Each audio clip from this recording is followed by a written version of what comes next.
everybody, welcome to Rana's Radar. Here is another hot rod shop. Of course, I'm out here in Colorado and in Denver. I do a quick search on Google and I find something with pretty good reviews.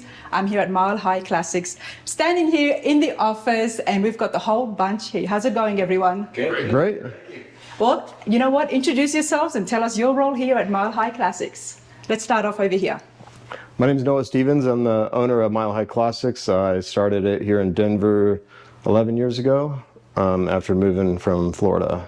I've worked on cars since I was 13 years old, working on my older brother's Mustang, and worked at several other shops before starting my own.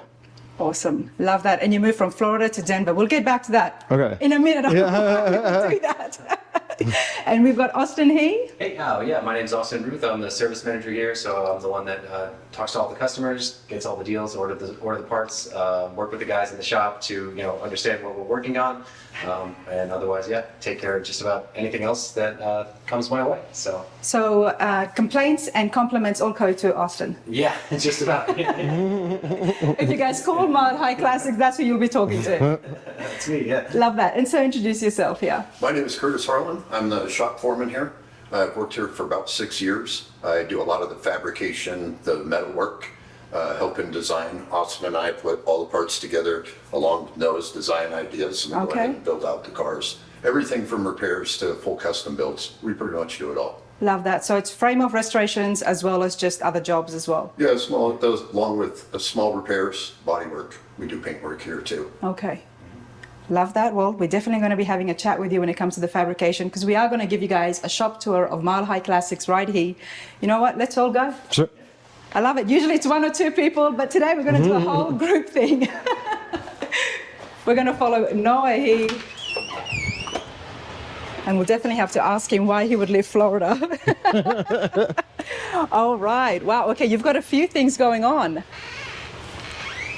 Yeah, here we have quite a few different builds. We build a lot of different cars. Like you said before, we do repairs. We do full custom builds, frame offs, chassis swaps, along with body and paint and interior work. We do a little bit of everything. I love the variety I'm seeing here. I mean, we've got some street rods, looks like some muscle cars in the bank. There's a beautiful Corvette sitting here. Where are we going to start? I mean... we probably start. I think it is. It smells like good detail. And we went ahead and pulled out all the interior, stripped it down to a bare metal body, went ahead and did all the paint and body work on it, and replaced all the interior, and then did the final assembly on it. It's here for some touch-up buffing, just get her cleaned up and ready to go. Really, really nice car. It's a 1987 Trans Am GTA. This came with the two-port Chevy motor in it, the 700 R4 Trans, and it was kind of the upper end Trans Am of the time. The body kit's different on it, the scoops are different on it, has a special spoiler on it, the high bolstered seats. It was definitely the higher option car at the time. I think it's the first 80s car that I'm really loving. Yeah, we do a couple of them here and there. We've done some of these. I think we did, what was that, an 87 Camaro that we did for the other gentleman. And the 80s and 90s cars are starting to come into play more. We've done a 96 Bronco full restoration before. We do a lot of stuff like that, where it's a car that really doesn't hold a lot of value to it, more of a special interest, and people just want to bring them back to their former glory. We also did a Vanagon Westphalia camper van too. Yeah. A camper van as well. These are going to be they are becoming classics as time moves forward. Absolutely. So I love the fact that this would be younger generation as well, getting more involved with these, or maybe people in their 30s, 40s. Yeah, I think it's 30s, 40s people are really into them. These are all cars that, the guys our age drove around in high school and had at the time. And now that we're just a little bit older than that, we work on these cars and we find it's just so hard to find an original fender for one, where the parts were everywhere in the junkyards for $25 each, and now it's got an $800 fender on it for a used one. What do you guys do often when you're building or working on a car and you cannot find the parts? Can you make the parts in-house? Some parts. We have a CNC machine and a lathe and a plasma table we use to cut out parts or fabricate them, and we have a lot of experience welding. Well, I'm excited to see those machines as well. Yeah. And to see the laser cutter, so it's good to hear about that. Now you do have another Bronco here as well. Right, 1971 Bronco. Has an original 302 in it. Has the 3 on the tree, which is a manual transmission. A lot of people think that that big shifter in the center is the automatic transmission, but that's actually for the transfer case. This Okay, is so just educate me. What do you mean the transfer case? the transfer case is the selectable 4-wheel drive unit. Allows it to go from 2 to 4-wheel drive, from 4-wheel drive high, and then to 4-wheel drive low. I had no idea, so I do appreciate that. I have seen the 3 on the tree, everybody. And the only other time I guess I've seen those shifters is with the trucks. Right. Yeah, for the most part, most 4-wheel drives will have some sort of shifter in them to select between the gears. And then the newer ones you see will have some sort of dial or knob Yeah. on it. And that depends on the terrain you're going on. Right. Okay, so what is the plans for this Bronco? I mean, it looks all original at the moment. Well, as of right now, it's getting an evaluation. This is kind of one of our sentimental value vehicles. It belonged to the gentleman's grandfather, and he used it every day as a snowplow. And so it's got some extensive rust in it. So we're just kind of giving it an evaluation and looking it over and seeing if it's worthwhile to repair. And that's where he would have put the, what do you call that? The actual plow? Or? Snowplow. Yeah, the That's what it's blade, called, the I guess, blade, on the plow. yeah. Yeah. So that's what happens if somebody was to bring in a project. The first step is evaluation. Right. Yeah, we want to take a look at it. We want to see if the motor's worth repairing or worth doing any work on. Sometimes the cost to repair a motor is considerably higher than the replacement. And we find that most of our customers would prefer to have a replacement or a new motor in there, just kind of for reliability and of course for appearance and so on too. As you can see, it would take so much to bring this back to its original glory that in this particular case, we would probably want to put a blueprint motor in it. Absolutely. I mean, the Broncos are so popular now. I'm loving them. And if you do a full frame-off restoration, the value would go up really high. Oh yeah, yeah. The Broncos have gone up considerably over the years, just in value. You know, this is something when I was a kid I could have bought for $1,000. A rusted out one that's $10,000 to $15,000 now. It's incredible how much more they're worth. If there's any group out there that would highly invest in a time machine, I think it's the Carl guys. Absolutely. And all the lot at home would agree with me, especially the ones who've sold their classic cars. Yeah, I think we've all had cars that we would want to go back and purchase or have again. I know I have for sure. It's also a great time to be building them because we can quote this customer a brand new body from Dennis Carpenter because you don't see a whole lot of rust in it, but it is totally gone. So that's an option we're looking at for him. Is just So the Broncos, you can get a lot of the panels in the aftermarket. you can buy a whole body already assembled for it Nice. and just replace it entirely. Nice. And I think a restoration of a Bronco would still be cheaper than going out and getting a full-made Bronco. I mean, we were at Velocity Restorations and they've got beautiful, amazing Broncos. Oh, yeah. The prices are up so high. Whereas if you do have one original sitting somewhere, to get that restored, you'll still be looking at getting the value Right. up there. Yeah, it's just, I mean, they do like a lot of customization on those. Yes. Yeah. Yes. So that'd be quite a bit more expensive than just like a factory. Exactly. Yeah. That's why I like coming to the hot rod shops, everybody. All right, Noah, come over here and do enlighten me on what made you move from Florida all the way to Colorado. Well, I always wanted to open a shop, and I was an auditor. I'm also a certified public accountant, so I was working at an auditing firm in Jacksonville. But my dream my whole life was to start a restoration shop. So I had worked in shops in Jacksonville before, and you're just sweating all day, and I really wanted the to, heat yeah, makes you- with the heat. So Usually the heat draws people. no, it's after living there my whole life, I'd had enough. So Fair enough. I decided to move out here. I grew up going to Utah and skiing and mountain biking and stuff, so I knew I wanted to live near the mountains, and I had a lot of friends that lived here already. So it was a pretty easy choice. I found another accounting job here, and I started working there, and I also rented a small warehouse condo, and I would go there and work at night after I got off of my accounting job. So numbers paid the bills, but the Yeah. hobby and passion was always cars. Yeah. So I did that until I got maybe 2 or 3 customers, and then I found a small body shop for rent, and I signed a lease and quit my job and got my CPA license all in the same week. I love that. I love hearing the stories on how things came about, and good for you. Congratulations, because Thank you. by looking around, things did really well. Yeah, it's 11 years later, and we're doing great. I've owned this building since 2015, so Good. we're not going anywhere. If anything, we're just going to find a bigger building because we're just constantly running out of space Absolutely. to put things. Yeah. Classic cars are not going anywhere, everybody. Now, do you do more frame-off restorations or more just engine swaps? A lot of both. We have projects here that are full restorations, and I guess more full restorations. Yeah. Yeah. Full restoration. More full restorations? Yeah, the repairs come and go so fast that some of the full restorations are cars that are here for 6 months to a year, where we touch every single part of it. Yeah. We do the chassis, new motor, new trans, wiring, everything. They're the larger project cars, and we have quite a few of those. We were doing more collision repairs, but if the insurance company isn't Haggerty, then we don't even want to do it anymore. It's just You not gotta worth have it. a seamless process when it Yeah. comes to things like Yeah.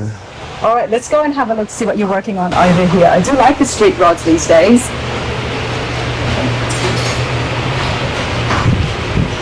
All right, Curtis, talk to me. This is a 1940 Ford. This one began as a standard version.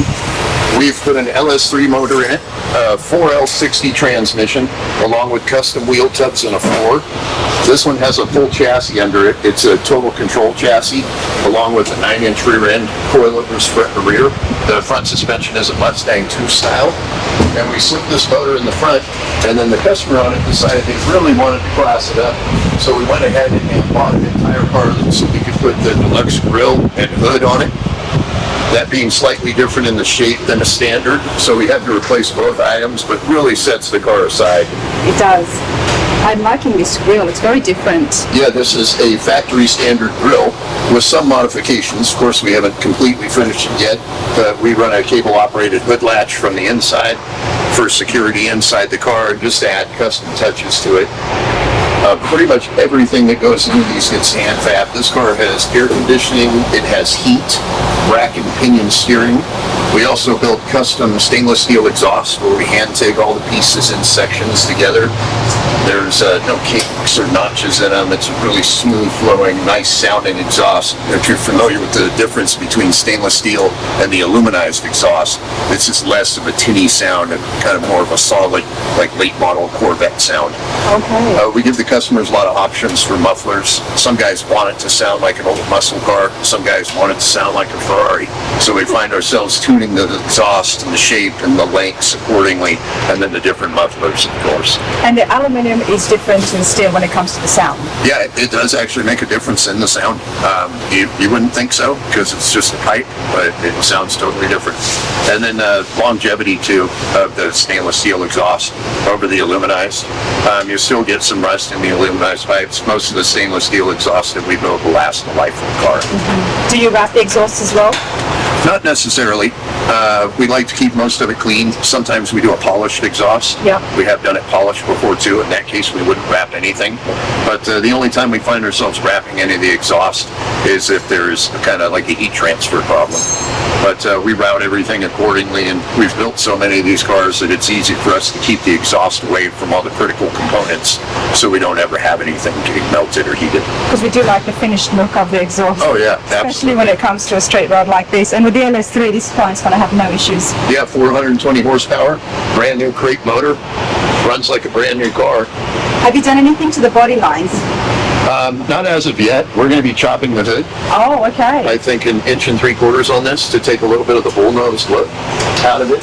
These cars kind of have a nose that points and stands up, so Yeah. we drop it down about 1 3/4 inch to 1 inch, somewhere around there, just to kind of keep the angle flowing with the roof. I like that. So you're not chopping the top, No, but no. by doing that to the nose of the hood, you're still giving it a little bit of a slant look. Yeah, it gives it a slant look, and I feel like it follows the roof line down a little bit better, so the car just kind of flows, you know, from front to back. That was one of the things on these cars. As good a looking car as it is, it just sticks out so much in the Yes. front. It's almost like a rhinoceros. Yeah. We've done a lot of extensive work. Noah does all our CNC design and runs our plasma table, and then 3D prints and does digital imaging of a lot of the parts. Okay. So that we can design things like this dash in here, where we're able to put the custom elements like all the switches. It has custom switches in it. I believe this one is Vintage Air. We run the Vintage Air, and so we make custom cutouts and plates. Hello. Everything fits in accordingly. Vintage Air is absolutely amazing. I mean, when it comes to all the classic cars, they've got something. We use them on every one of them, yeah. There you go. All right, and what have we got here? This is a 1937 Chevy Business Coupe. It's got a Roadster Shop chassis under it. I know you were recently there. Yes, I was. Yeah, we love them. They're awesome. Amazing. And it's also got the exact same drivetrain as this car right here. And what's some of the modifications you've done here? I mean, was this a restoration, or have you built the panels from the ground up? This is just a complete restoration of the body. It's got some new running boards on it, and we built a completely new floor panel for it to go with the new chassis. We widened the rear wheel tubs by 6 inches to accommodate the larger wheels. We've also done a lot of work on the dash with this car. So it's got a new switch panel, it's got a new panel for the radio and the AC controls, and then it's got a nice steering column that we got from Limeworks Speed. And we've got the whole AC unit fit inside of that dash. We've also got an electronic assisted brake system in there. So if you look on the other side, you can see where the reservoirs, they're on the other side of the cowl out here actually. Gotta say, I love that steering. It's gonna suit this car so much more better. Yeah, so we built the reservoirs for the brake system into the cowl here as well. Oh, I see what you've done. Originally, where would they have been, or they wouldn't have been? They would have been on the firewall right here, or they would have been on the frame. We usually put this on the frame, and a lot of times we'll use a Hydro Boost system, but there wasn't enough room on the chassis of this car, so the frame rails are too narrow. Love the work you've done there. It just fits so perfectly. Even the knobs are in line. Now, will that be covered at all? No, just the hood will be over that section. So I just started using a 3D scanner last year, so I get a 3D scan of the inside of the cowl, and then I can go on my computer and use a program called Fusion 360, and they have a program inside there called sheet metal, so you can bend sheet metal in certain ways, and then you can scan the objects you're going to fit into there and put those all inside of a computer, and then you can cut out these parts on the plasma table and you bend them and weld them and put them in a car. And I think it really helps for you shops out there to have that 3D scanning technology, because when it comes to modifying something like this, it does help. It's just gotten to a point where it wasn't going to cost me $20,000 for a scanner. It costs like $3,000 now. Yeah. So it really makes sense, especially if you have any experience doing 3D design work. I really enjoy it. Did you get involved with that from an accounting background and passion? Got into the 3D well, machine. I worked at a shop. After I graduated college, I went to Florida State University, and I graduated in 2007, and then the economy crashed in 2008. But I got a job working at a shop, and it went out of business by 2009. Oh, wow. And I decided at that time, a good buddy of mine was going into back to the University of North Florida to take accounting classes to get a CPA license, and it sounded like a really cool idea. I was always okay with accounting, and I knew it was a good career, so I decided to go ahead and take a few classes and then get into accounting and get my CPA license. But after 5 or 6 years of it, I was just kind of bored with it. Well, you know what I'm thinking It wasn't a ton of fun compared to what we're doing here. As a potential client, all I'm thinking about is, okay, accounting background, you would be really good to meet people's budgets and help them, especially when it comes to the evaluation. Project on how much Yeah. it must cost and how much the labor cost? We do our best to meet budgets, but it's extremely difficult to do, just Being because. realistic on how much everything. Yeah, because the cost of labor has gone up so much, and the cost of insurance is skyrocketing, and it's just across the board, the cost of everything And is parts are just not cheap. unbelievable. Yeah. Yep, absolutely. Mm-hmm. All right, let's continue along. Now, what have you got here? It's got a frame or a chassis here. Yeah, this is a 1971 Land Rover. This is the chassis from it. The car is totally blown apart. Up to this point, it was running and driving with most of the parts in bare metal. This car had an NV 4500, which is a 3/4 ton Chevy pickup transmission. Had an Atlas 2 transfer case, that same thing we talked about in the Bronco for the selectable between. They're all sitting right here too. Yeah, all those parts are sitting on the side. But we built the car out, we make it a runner driver, and test all the systems, make sure everything works in it. And at that point, we tear it all the way down. We finish up any of the little welding that we have to do. We do all the paint work and prepare all the panels. Then we reassemble the vehicle. And that way we know when we're putting everything together, it works. There's no guesswork in it. I love that. The whole entire car is blown apart here, everybody. And you know what else I'm loving? It's very clean. Oh, thank you. You know, you've got a lot of projects happening, and things can get real messy. To me, it doesn't look as clean as it could. And in all fairness, I've just walked in here, but no notice, nothing at all. I've just knocked on the door, and so it's a clean shop. Thank you. A lot of projects Thank you. happening. I mean, the whole car's been blown here, but I don't even see dust on the floor, so I like that. All right, whose Roadster is this now? This is my personal 1929 Ford Highboy Roadster. I know that it was going to be a personal. Is it because it's sitting here in the corner of Because the it's shop? been in the corner of my shop for over 5 years. It's just slowly getting put together. We've made several modifications to this car. We put a Z in the chassis so that it kicks up right under the cowl. And then we've got a powered cowl steering box in it. So the steering is all under the dash panel. It's got a 1970 Ford Boss 302 engine in it, which was a spare engine for a race team. And I've also put a tunnel ram on it. Now, with that engine and this small body, what are you hoping to get performance-wise? I wouldn't expect more than like 350 horsepower, really. And that's plenty. That's plenty for me. It's also got a 6-speed transmission in it. And then it's also got a quick change rear axle in it. So I guess I kind of envisioned like maybe a Salt Flats car or something, you know. Oh, okay. Like, Take it out to Bonneville, maybe? Yeah. I thought that would be pretty cool. But it's just coming along. It's at our own pace. I'm not in any hurry, Usually and personal projects. there's a lot more Yes. more important things going on here. You know. This is not going to pay the bills, mate. No, Let's no. continue along here. I'm curious to see what's going on. All right.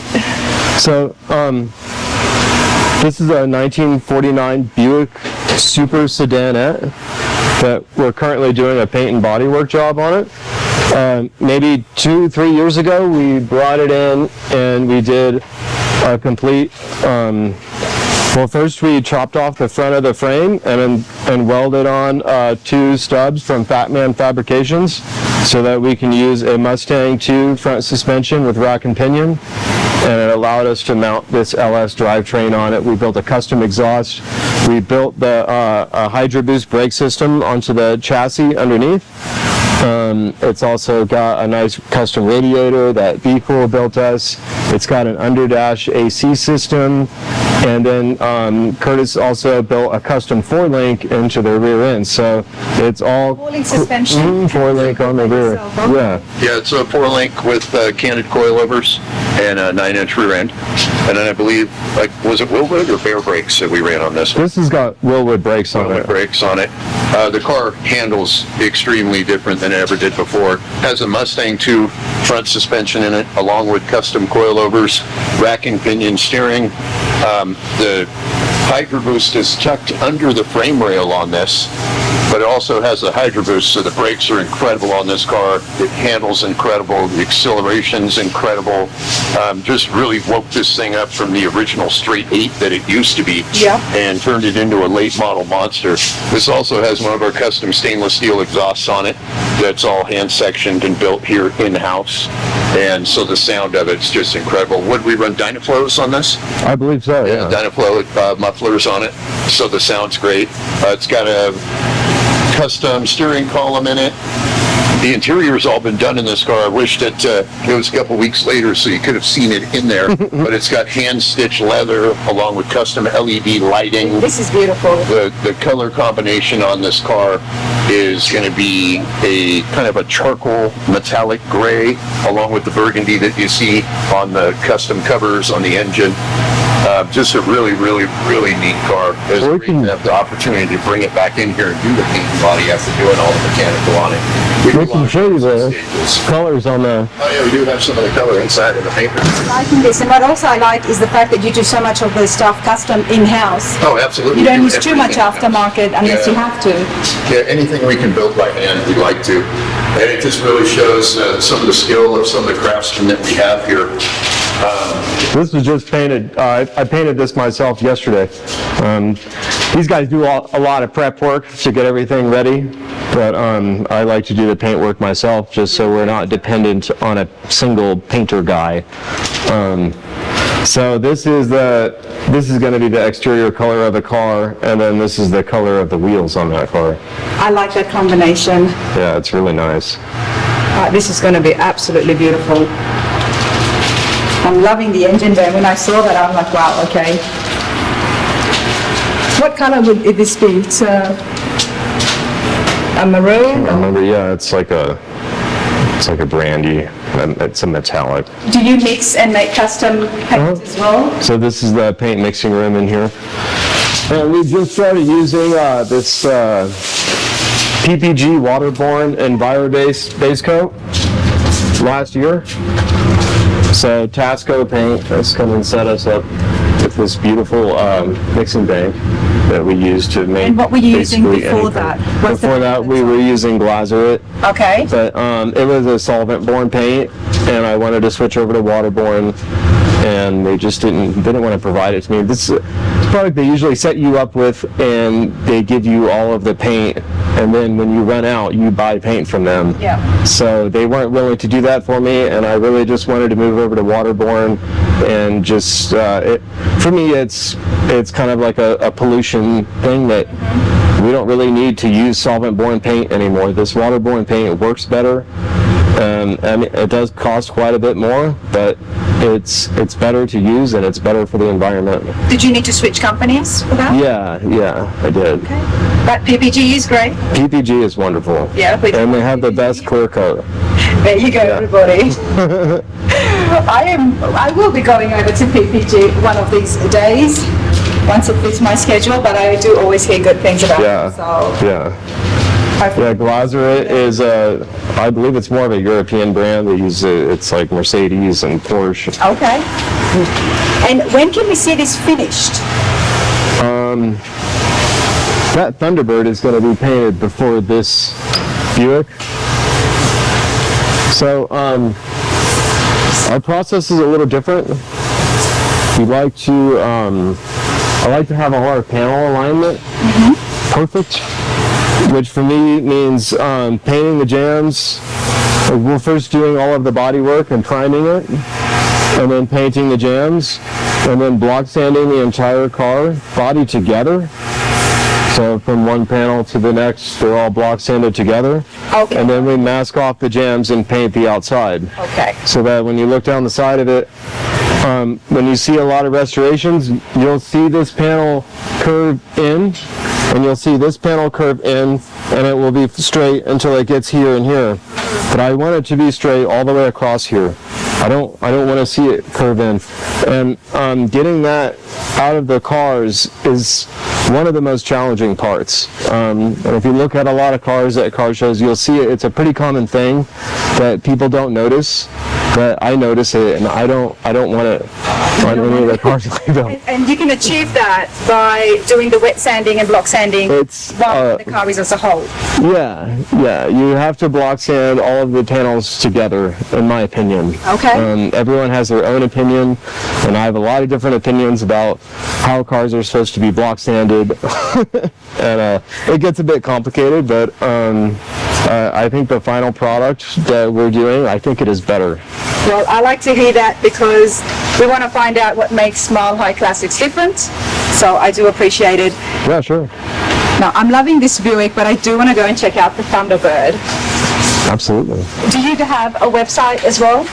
It's just www.milehighclassics.com. Okay. It's a website that my beautiful wife built for us. Will we be able to see build projects? Yeah. Okay, so I'm going quicker on this shop to everybody, Sure. but a lot of the projects can be seen on milehighclassics.com, Yes, ma'am. as well as contact details. I'll have them on the screen as well as in the description, so you can give these guys a call with your questions, but it's from my footsteps, and I'm fascinated by the Thunderbird. So what stage is this at right now?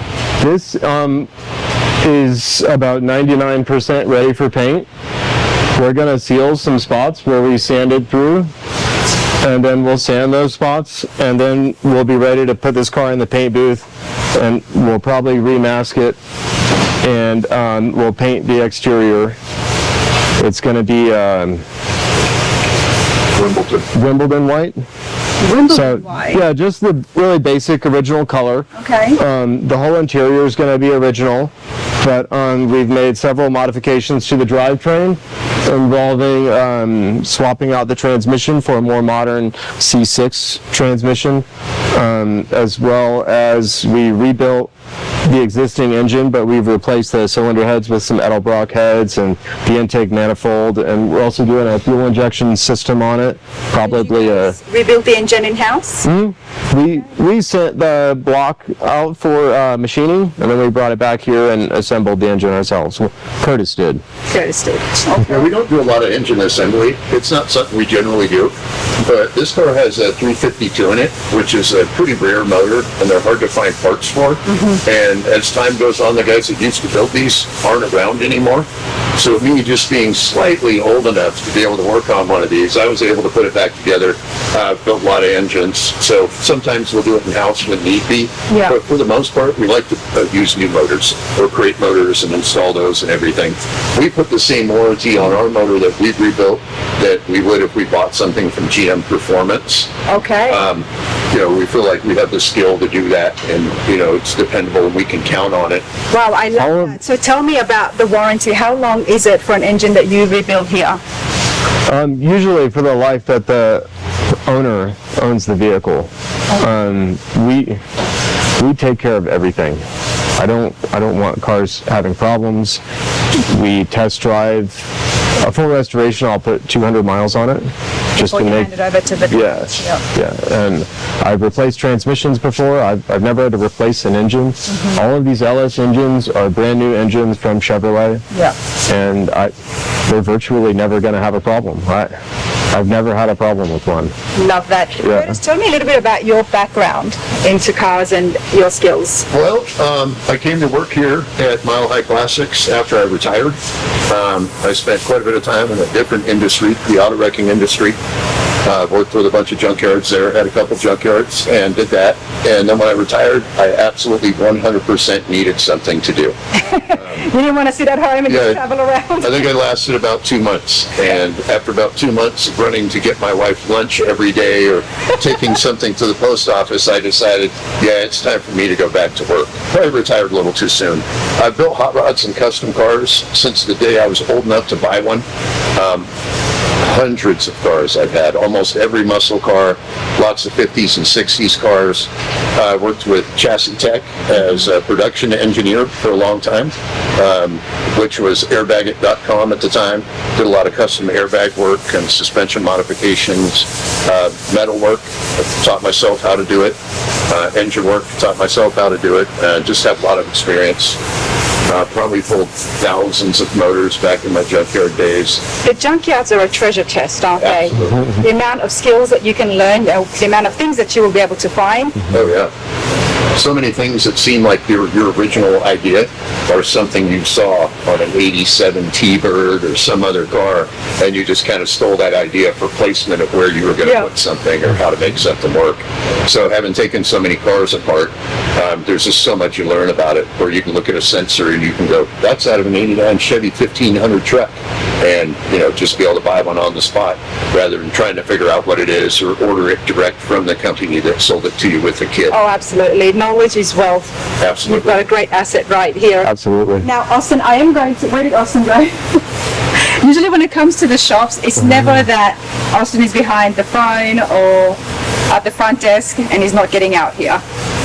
Usually, if you're in a body shop working, whatever you do, you're going to be required to come back out here and help out, right? Well, we try to keep Austin. Not that he's not capable of doing it. Tell me about yourself, Austin, and your background in cars. You're not here at the front desk of a body shop for no reason. I get my name Austin from Austin Healy Motor Cars. My dad was working on one when I was born. He's a painter by trade, so he's painted a lot of cars. Painted one of the original Lamborghini Countaches actually here in the States yellow. So it was one of the first yellow Lamborghini Countaches here in America. But otherwise, cut my teeth on working on Volkswagens mostly. Manufacturer trained with Volkswagen of America. I've always loved classic cars, just kind of something that's been in my blood forever. Had my own shop for a little while and decided to get out of working on the cars and more or less helping the people. Two of my greatest passions are cars and helping people, so I get to combine that in every day of work here. So it's kind of a lot of fun. As the guy said, I can definitely come back here and help out when needed, but for the most part, they keep me up front. Keep all the parts in line and ordered, so that way we can keep the work consistently busy back here, as well as obviously scheduling for when we can get new cars in, new restorations, that kind of thing. So it's a fun job regardless. I really enjoy it. So Absolutely. Anytime you need to get a hit, you just put your head back out here and have a look at the work, exactly. and then go back to the desk. So what are we working on today? So it's a lot of fun. Love that. Absolutely love that. Okay, Mile High Classics. I have to ask about the Corvette. It's too beautiful for Very unique story. Okay, tell me. I do love the stories behind the cars. So this gentleman was gifted this car by his father-in-law, and Those kind of gifts, right? yeah. Where was mine? All right, his father And, did this. So I don't believe the car was running and driving, and so he took it to another shop and they put a drivetrain in it for him and they got it running and driving. And he picked it up and drove it for about 5 minutes, and then someone crashed their Nissan Altima into it, and they hit the front right corner. They destroyed the whole front of the body and they bent the frame on Sometimes it. I feel like some people might do it on purpose. Like you see a beautiful The Corvette car like is a this on the magnet, road, yeah. honestly. Maybe they're trying to take a picture of it. Yeah. So the car's been here since. Again, sorry to interrupt. Sure. Where was the crash? Right here. And this is your work after you fixed it. So we replaced the whole entire front body. So we had to wait probably 8 months just to get the replacement body for the front. And then we cut off the entire exterior shell of the front of the car and replaced it with this. And then we fit all of the body panels to it.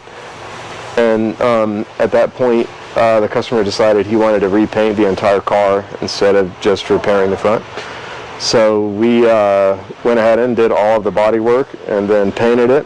And we're in the process of finishing it. The customer was able to come by and test drive it last week, incident-free as well.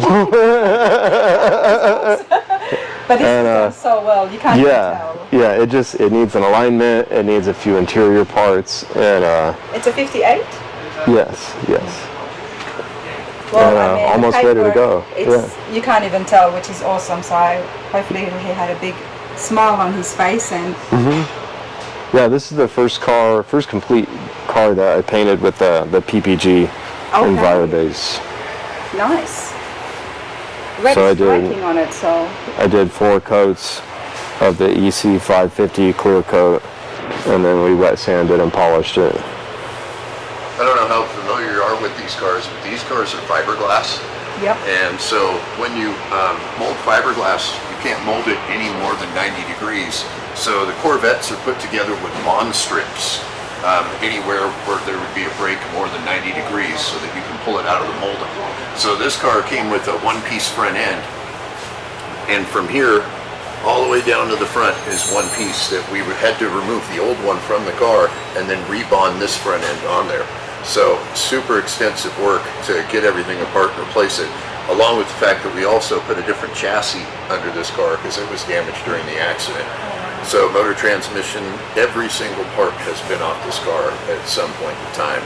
And it really allows us to go through and make sure that every little switch, knob, and dial has been replaced on it. We put the new interior in. I think it has the original seats. They were in great shape, so we were able to reuse those. But just a super extensive build as far as going back together.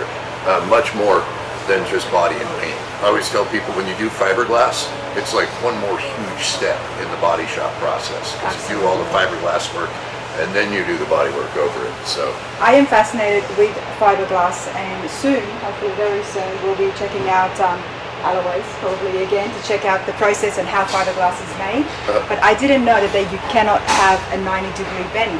yeah, you can't have anything over 90 degrees or you won't be able to release it from the mold. Okay. So a lot of these cars are put together with what's called a bonding strip in between. So like this section across would be one piece with a bonding strip along here where the pieces are then glued together. In a sense, glued together. Yes, Bonding yes. is kind of gluing. And that's why in a lot of the Corvettes you'll see actually like a line or a crease in it from the factory, even original cars where the bonding was put together. Fiberglass continues to shrink its entire life until one day it turns into dust and just goes away. So that kind of has an effect on how all the panels lined up.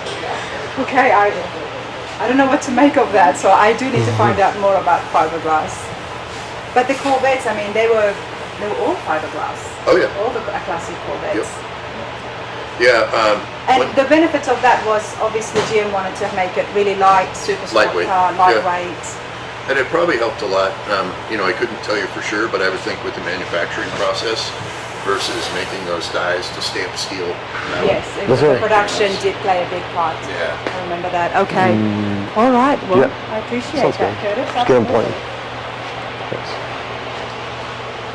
Mile High Classics, how long would it take Noah to do a full frame of restoration without somebody going overboard with customization?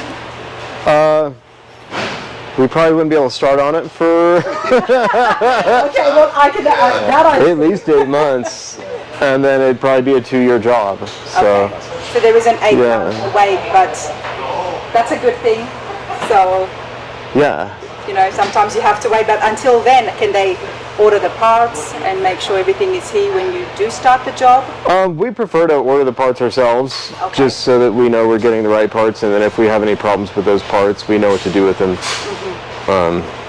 We also like to make some money on the parts, course, yeah. so We gotta It's, have something to keep the lights on. yeah, I Now, gotta where keep the can lights on. People see you guys or see some of your finished cars. Do you attend the car shows? Oh, we do some. It's hard. I've got a 2-year-old at home, and we do our best. I know we took a car to a show last year. It was the Good Guys. You guys up in Loveland, Yeah, but yeah, it's probably something we could do a lot more is get to the car shows. Okay. And we just enjoy building them so much, we don't have time to take them to car shows. Have to take it to car shows. Otherwise, how else would people like me find out about you guys? But hey, you lot, I do appreciate this. Uh-huh. So thank you so much for showing me the shop. Mile High Classics, everybody. There's a lot going on here. That's all I can say. Thanks for coming by. Absolutely. Thank you.